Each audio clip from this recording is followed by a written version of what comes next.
हरियाणा प्रदेश का युवा बेरोजगारी से बहुत परेशान है। बेरोजगारी की वजह से नशे के रास्ते पे चल पड़ा है, अपराध के रास्ते पे चल पड़ा है, डिप्रेशन के रास्ते पे चल पड़ा है, यहाँ तक कि कहीं कहीं आत्महत्या करने के लिए मजबूर है। हरियाणा सरकार बेरोजगारी को ख़त्म करने के लिए कोई ध्यान नहीं दे रही। 2 लाख से ऊपर स्वीकृत पद हरियाणा के अंदर खाली है। केवल शिक्षा विभाग में 71,000 पद खाली है। पुलिस विभाग के अंदर 21,000 से ऊपर पद खाली है। अलग अलग विभागों के अंदर पद खाली पड़े हैं, परंतु सरकार उन परमानेंट पोस्टिंग को नहीं भर रही है। केवल कौशल रोजगार के माध्यम से तनख्वाह बचाने के लिए बहुत कम नौकरी अभी तक ये सरकार दे पाई है। ये सरकार आज ना तो नशा रोकने के लिए काम कर रही है, ना युवकों को रोजगार देने के लिए काम कर रही है, ना अपराध रोकने के लिए काम कर रही है। अपराध की वजह से हरियाणा में नई इन्वेस्टमेंट आनी भी बंद हो गई है। हरियाणा के अंदर नए उद्योग नहीं लग रहे, ना तो प्राइवेट सेक्टर में नौकरियां मिल रही, ना सरकारी क्षेत्र में।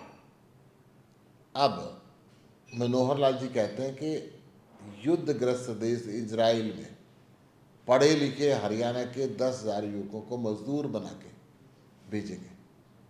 वहाँ पे गोली लगेगी तो जिम्मेदार कौन होगा? अगर आपको भेजना है हरियाणा के चिरागों को, तो किसी शांति प्रिय देश के अंदर भेजिए। इन सब समस्याओं को लेकर कल 7 फरवरी को करनाल में मुख्यमंत्री आवास का आम आदमी पार्टी घेराव करेगी। हरियाणा के युवकों की लड़ाई को लड़ेगी और इस प्रदेश से इस भ्रष्टाचारी सरकार को उखाड़ के फेंकने का काम करेगी, ताकि हर घर के चिराग को रोजगार मिल सके। नमस्कार। हरियाणा प्रदेश का युवा बेरोजगारी से बहुत परेशान है। बेरोजगारी की वजह से नशे के रास्ते पे चल पड़ा है, अपराध के रास्ते पे चल पड़ा है, डिप्रेशन के रास्ते पे चल पड़ा है, यहाँ तक कि कहीं कहीं आत्महत्या करने के लिए मजबूर है। हरियाणा सरकार बेरोजगारी को ख़त्म करने के लिए कोई ध्यान नहीं दे रही। 2 लाख से ऊपर स्वीकृत पद हरियाणा के अंदर खाली है। केवल शिक्षा विभाग में 71,000 पद खाली है। पुलिस विभाग के अंदर 21,000 से ऊपर पद खाली है। अलग अलग विभागों के अंदर पद खाली पड़े हैं, परंतु सरकार उन परमानेंट पोस्टिंग को नहीं भर रही है। केवल कौशल रोजगार के माध्यम से तनख्वाह बचाने के लिए बहुत कम नौकरी अभी तक ये सरकार दे पाई है। ये सरकार आज ना तो नशा रोकने के लिए काम कर रही है, ना युवकों को रोजगार देने के लिए काम कर रही है, ना अपराध रोकने के लिए काम कर रही है। अपराध की वजह से हरियाणा में नई इन्वेस्टमेंट आनी भी बंद हो गई है। हरियाणा के अंदर नए उद्योग नहीं लग रहे, ना तो प्राइवेट सेक्टर में नौकरियां मिल रही, ना सरकारी क्षेत्र में।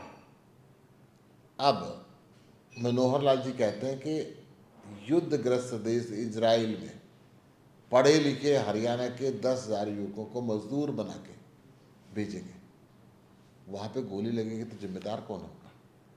अगर आपको भेजना है हरियाणा के चिरागों को, तो किसी शांति प्रिय देश के अंदर भेजिए। इन सब समस्याओं को लेकर कल 7 फरवरी को करनाल में मुख्यमंत्री आवास का आम आदमी पार्टी घेराव करेगी। हरियाणा के युवकों की लड़ाई को लड़ेगी और इस प्रदेश से इस भ्रष्टाचारी सरकार को उखाड़ के फेंकने का काम करेगी, ताकि हर घर के चिराग को रोजगार मिल सके। नमस्कार।